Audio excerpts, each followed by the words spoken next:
আলাইকুম। আমন্ত্রণ বাংলাদেশের সংবাদে আপনাদের সাথে আছি আমিরা আশরাফ। শুরুতেই বিআরবি কেবলস সংবাদ শিরোনাম। অপরাধবোধ নিয়ে জাতির উদ্দেশ্যে বক্তব্য দিয়েছেন প্রধানমন্ত্রী। মন্তব্য মির্জা ফখরুলের, বললেন জাতীয় ঐক্যে ডাক শুধুই কথার কথা। সংবাদপত্র কর্মীদের বেতন ভাতা বাড়াতে নবম ওয়েজ বোর্ডের বৈঠক। ভুইফোর অনলাইন চিহ্নিত করে নিয়ন্ত্রণ হবে, জানালেন তথ্যমন্ত্রী। এবছরই শেষ হচ্ছে বঙ্গবন্ধু হাইটেক সিটির কাজ। আগামী 10 বছরে আসবে $50 কোটি বিনিয়োগ, জানালেন তথ্য প্রযুক্তি প্রতিমন্ত্রী। দেখছিলেন বিআরবি কেবলস সংবাদ শিরোনাম। এবার বিস্তারিত। বিএনপি মহাসচিব মির্জা ফখরুল ইসলাম আলমগীর বলেছেন, অপরাধ বোধ নিয়ে জাতির উদ্দেশ্যে বক্তব্য দিয়েছেন প্রধানমন্ত্রী। ফলাফল প্রত্যাখ্যানের পর ঐক্যজোটের শপথ নেওয়া কিংবা সংসদে যাওয়ার প্রশ্নই ওঠে না। তিনি বলেন, সংলাপে দেয়া কোনো কথাই রাখেননি প্রধানমন্ত্রী। এখন জাতীয় ঐক্যের ডাক শুধুই কথার কথা বলে মন্তব্য করেন তিনি। যারা নৌকায় ভোট দিয়ে 30 ডিসেম্বর জাতীয় সংসদ নির্বাচনের পর টানা তৃতীয় মেয়াদে সরকার গঠন করা আওয়ামী লীগ শুক্রবার জাতির উদ্দেশ্যে ভাষণ দেন প্রধানমন্ত্রী শেখ হাসিনা। শনিবার দুপুরে নয়াপল্টনের কেন্দ্রীয় কার্যালয়ে প্রধানমন্ত্রীর ভাষণের প্রতিক্রিয়া জানান বিএনপির মহাসচিব মির্জা ফখরুল ইসলাম আলমগীর। তিনি একটা গিল্টি কনসেন্স থেকে একটা বক্তব্যটা রেখেছেন। মনে হচ্ছে যে জিনিসটা ঠিক হয়নি, তো একটা ব্যাখ্যা দেওয়া প্রয়োজন। সেই ব্যাখ্যাটা উনি দিয়েছেন। কেন বিএনপি ভালো করতে পারলো না, কেন তারা এত ভালো করলেন, সেই বিষয়গুলো প্রথমেই চলে এসছে। সাধারণত আমরা কি দেখি, একটা নির্বাচনে বিজয়ের পরে এই ধরনের কথা ইস্যু কেউ আনে না যে প্রতিপক্ষ কেন পারলো না বা আলোতে বলতে চান। কিন্তু উনি বিএনপির ব্যাপারে অনেকগুলো কথা বলেছেন, যেটা তার চিন্তাভাবনা থেকে। তাতে করে এটা প্রমাণিত হয়ে গেছে যে এই নির্বাচন কোনো নির্বাচনই হয়নি, এটা একটা কঠিন তামাশা হয়েছে জাতির সঙ্গে, যে এটা একটা ক্রুয়েল একটা মকারি। এরকম আমার কাছে মনে হয় এই নির্বাচন বাংলাদেশে একটা বড় রকমের ক্ষতি করে দিয়েছে, দীর্ঘস্থায়ী। সামগ্রিকভাবে যেন জনগণের প্রতিপক্ষ হিসেবে নামিয়ে দেওয়া হয়েছে রাষ্ট্রকে। মির্জা ফখরুল বলেন, ধোঁকাবাজির উন্নয়নে ধনী আরও ধনী হচ্ছে আর গরিব হচ্ছে আরও গরিব। প্রধানমন্ত্রী জাতীয় ঐক্যের আহ্বান নিয়েও কথা বলেন তিনি। জাতীয় ঐক্যের ব্যাপারে উনি যে ডাক দিয়েছেন, সেটা আপনার মানুষ তো ওটাকে আপনার মেনে নেওয়ার কোনো কারণ নেই, কারণ তারা যে বিষয়টা নির্বাচনে দেখিয়েছেন, নির্বাচনের সময় দেখিয়েছেন, আমাদের সঙ্গে যখন সংলাপ হলো তখন তিনি যে কথাগুলো দিয়েছেন সেই কথাগুলো তিনি রাখতে পেরেছেন? একটাও রাখতে পারেননি, অর্থাৎ রাখেননি। তিনি বলেছেন যে কোনো গ্রেপ্তার হবে না, নতুন কোনো মামলা হবে না, একটাও তারা রাখেননি। এবং নির্বাচনের জন্য একটা লেভেল প্লেইং ফিল্ড তৈরি হবে, কিছুই করা হয়নি। একইভাবে আজকে যে কথাগুলো উনি বলছেন, এটা তো তার শুধুমাত্র কথার কথা, এগুলো উনি সবসময় বলেন। আর আমরা তো ফলাফলই প্রত্যাখ্যান করেছি। সেখানে আপনার নতুন করে শপথ নেওয়া আবার পার্লামেন্টে যাওয়া, এ বিষয়ে তো কোনো প্রশ্নই ওঠে না। এর আগে নয়াপল্টনের কেন্দ্রীয় কার্যালয়ে সংবাদ সম্মেলনে রুহুল কবির রিজভী আওয়ামী লীগ সাধারণ সম্পাদকের বক্তব্যের সমালোচনা করেন। গতকাল তিনি বলেছেন, বিএনপির পরিণতি মুসলিম লীগের দিকে যাচ্ছে কিনা সে আশঙ্কা তিনি করছেন। আওয়ামী লীগ তো ভেতর থেকে ভেঙে চুপসে গেছে। পুলিশি ক্ষমতা যখন থাকবে না, তখন তো আওয়ামী লীগের বাতি জ্বালানোর লোকও খুঁজে পাওয়া যাবে না। রিজভী বলেন, কায়দা কৌশলে বেগম খালেদা জিয়ার জামিন বিলম্বিত করে মুক্তিপণ আদায়ের মতো আচরণ করছে সরকার। তাকে নির্যাতন। জাহাঙ্গীর আকন্দ, বাংলা ভিশন, ঢাকা। সংবাদপত্র কর্মীদের বেতন ভাতা বাড়ানোর বিষয়টি দ্রুত সমাধানের আশ্বাস দিয়েছেন সড়ক পরিবহন ও সেতুমন্ত্রী ওবায়দুল কাদের। সংবাদপত্র ও বার্তা সংস্থার কর্মীদের বেতন ভাতা বাড়াতে নবম ওয়েজ বোর্ডের বৈঠক হয় শনিবার সকালে তথ্য মন্ত্রণালয়। বৈঠক শেষে কমিটির সভাপতি ওবায়দুল কাদের বলেন, সরকার একতরফা কিছু করতে চায় না, পারস্পরিক সহযোগিতার ভিত্তিতেই সিদ্ধান্ত নেওয়া হবে। সংবাদপত্র মালিকদের সাথে আলোচনার প্রেক্ষিতে অন্যান্য অংশীদারদের সাথেও আলোচনা হবে বলেও জানান তিনি। এদিকে তথ্যমন্ত্রী ডক্টর হাসান মাহমুদ বলেছেন, ভুঁইফোর অনলাইন চিহ্নিত করা হচ্ছে, সম্প্রচার নীতিমালার মাধ্যমে তাদের নিয়ন্ত্রণে আনা হবে। গত সোমবার 21 জানুয়ারি প্রধানমন্ত্রী শেখ হাসিনার সভাপতিত্বে তার কার্যালয়ে নতুন মন্ত্রিসভার প্রথম বৈঠকে সড়ক পরিবহন ও সেতুমন্ত্রী ওবায়দুল কাদেরকে প্রধান করে 7 সদস্যের ওয়েজ বোর্ড কমিটি গঠন করা হয়।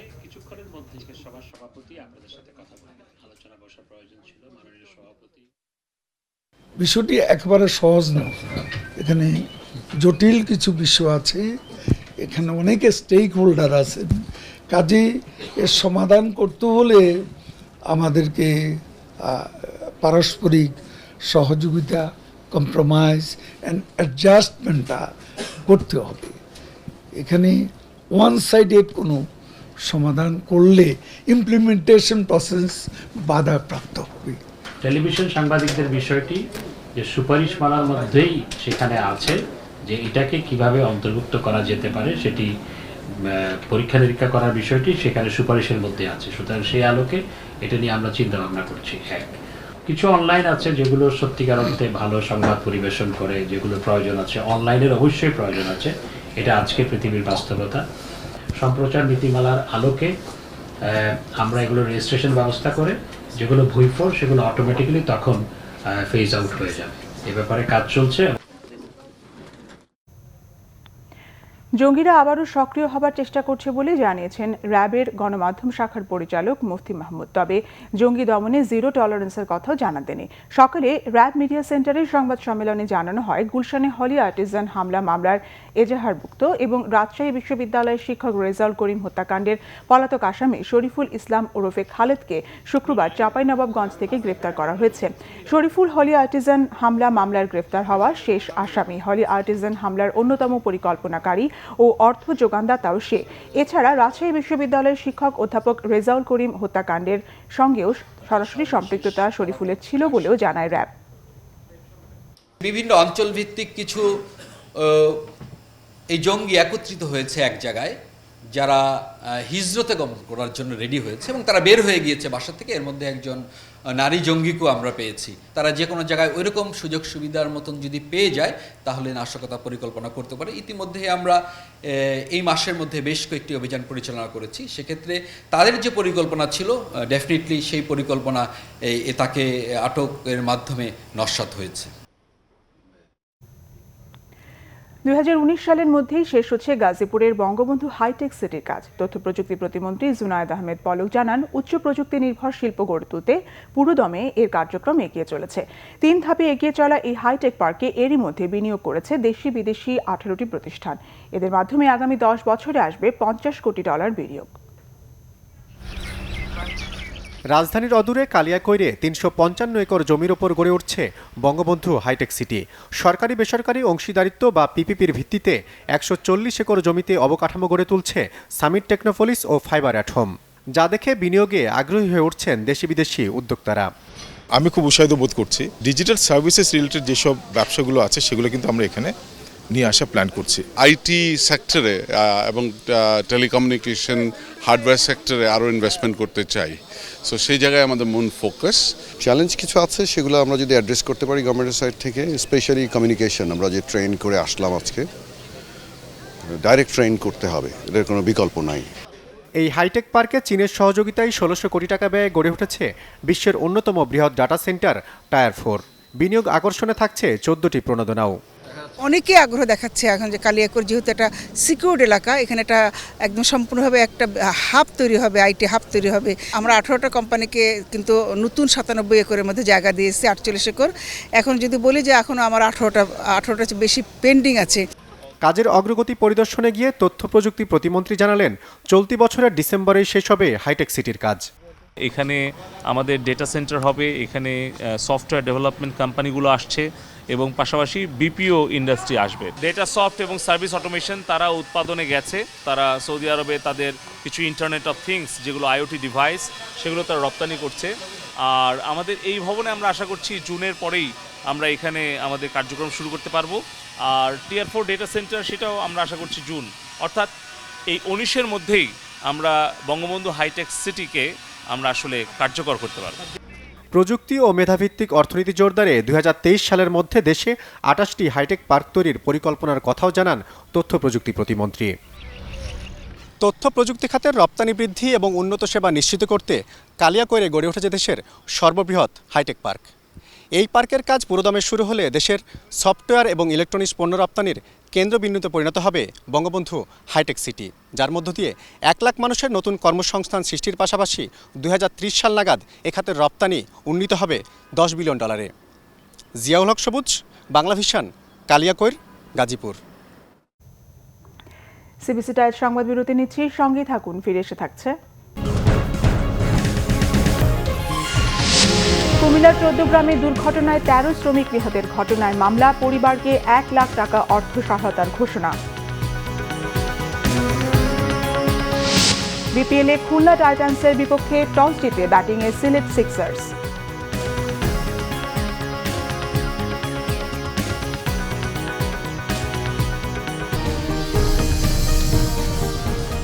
স্বাগত আরেকবার বাংলাভিশন সংবাদে।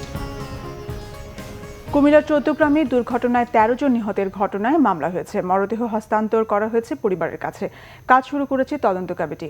নিহত রঞ্জিত চন্দ্র রায়ের ছোট ভাই সঞ্জিত চন্দ্র রায় বাদী হয়ে শুক্রবার রাতে ঘাতক ট্রাকের চালক ও হেলপারকে আসামি করে মামলাটি করেন।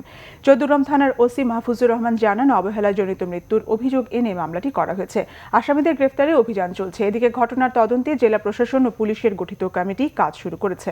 অন্যদিকে নিহত শ্রমিকদের ১ লাখ এবং আহত শ্রমিকদের ৫০,০০০ টাকা অর্থ সহায়তা দেওয়ার ঘোষণা দিয়েছেন শ্রম ও কর্মসংস্থান প্রতিমন্ত্রী মুন্নুজান সুফিয়ান। মন্ত্রণালয়ের অধীনে বাংলাদেশ শ্রমিক কল্যাণ ফাউন্ডেশন তহবিল থেকে এই আর্থিক সহায়তা দেওয়া হবে।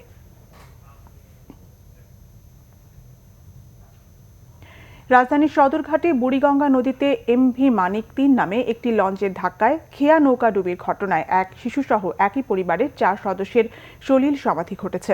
শুক্রবার রাত ১১টায় সদরঘাট টার্মিনাল এলাকা থেকে একটি খেয়া নৌকায় একটি শিশুসহ একই পরিবারের ৪ জন কেরানীগঞ্জের তৈলঘাট যাচ্ছিলেন। এ সময় সদরঘাট পন্টুনে থাকা এমভি মানিক ৩ লঞ্চটি হঠাৎ পেছনের দিকে যেতে গিয়ে খেয়া নৌকাটিকে সজোরে ধাক্কা দেয়।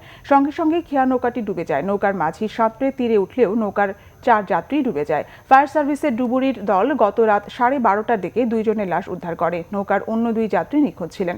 আজ এদের ২ জনের মরদেহ উদ্ধার করা হয়। দক্ষিণ কেরানীগঞ্জ থানা পুলিশ এমভি মানিক ৩ লঞ্চটিকে আটক করেছে। কুষ্টিয়ায় পুলিশের গুলিতে ১ জন নিহত হয়েছে। নিহত ব্যক্তির নাম হাবিবুর রহমান হুব্বা। সে মাদক ব্যবসায়ী বলে দাবি পুলিশের। শুক্রবার রাত ৩টার দিকে সদর উপজেলার মোল্লাতে ঘড়িয়া ক্যানেলপাড়া আমবাগানে এই ঘটনা ঘটে। পুলিশ জানায়, নিহত হাবিবুর রহমান হুব্বা কুষ্টিয়া শহরের আড়ুয়াপাড়া এলাকার বাসিন্দা সিরাজ মালিথার ছেলে।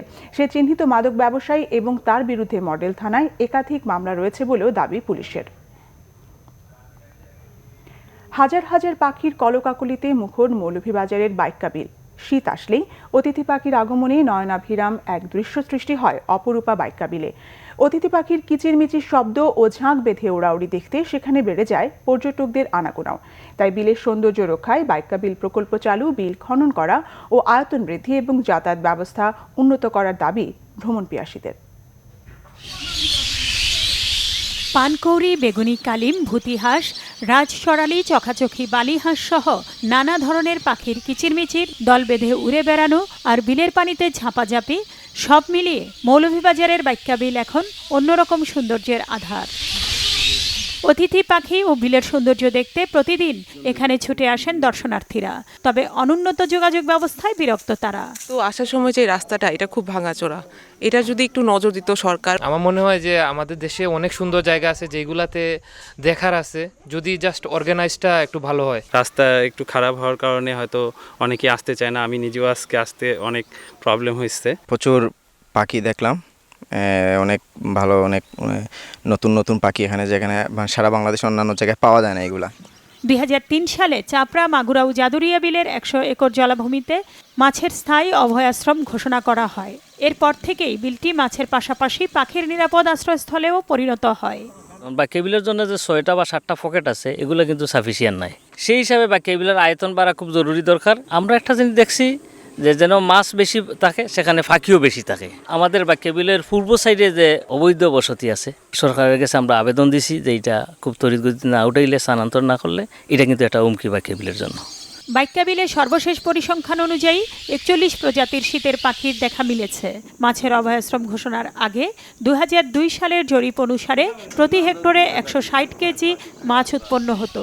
এখন তা দ্বিগুণের চেয়েও বেড়ে হয়েছে প্রতি হেক্টরে ৩৮৯ কেজি। সংশ্লিষ্টদের মতে অন্যতম পর্যটন স্পট হিসেবে বাইক্কাবিলকে যথাযথভাবে সাজাতে পারলে সরকারের রাজস্ব আয় বৃদ্ধি পাবে। Banglavision news desk. Amin jewellers আন্তর্জাতিক সংবাদ।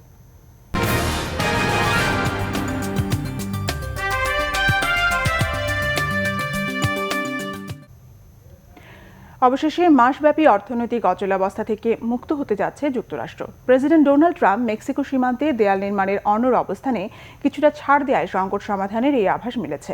স্থানীয় সময় শুক্রবার রাতে পার্লামেন্টের উচ্চ ও নিম্ন কক্ষে উত্থাপিত স্বল্পকালীন বাজেট প্রস্তাব সর্বসম্মতিতে পাশ হয়।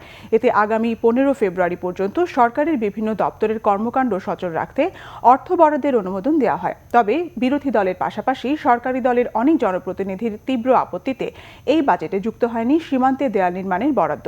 এতে সন্তোষ প্রকাশ করেছেন মার্কিন প্রেসিডেন্ট। জনগণের এই দুর্ভোগকে দেশপ্রেমের চরম দৃষ্টান্ত বলেছেন।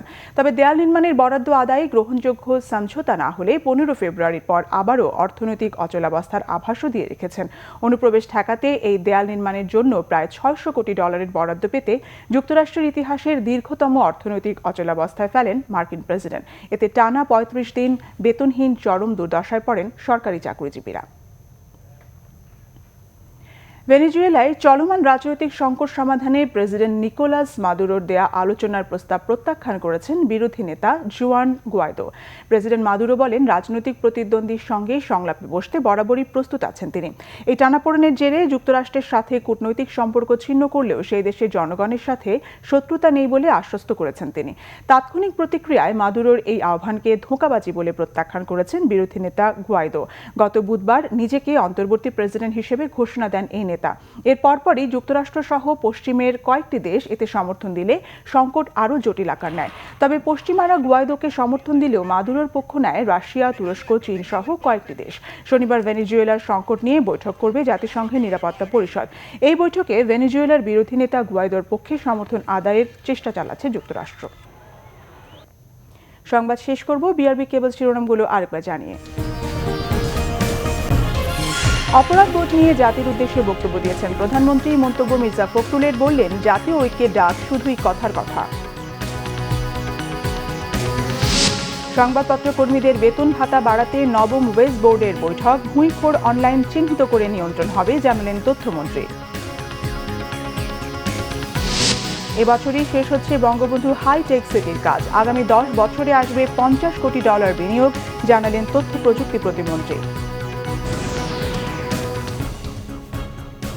এই ছিল এখনকার মতো। পরের সংবাদ বিকেল 4টায়। 3টায় নিউজ টপ 10 দেখার আমন্ত্রণ রইল।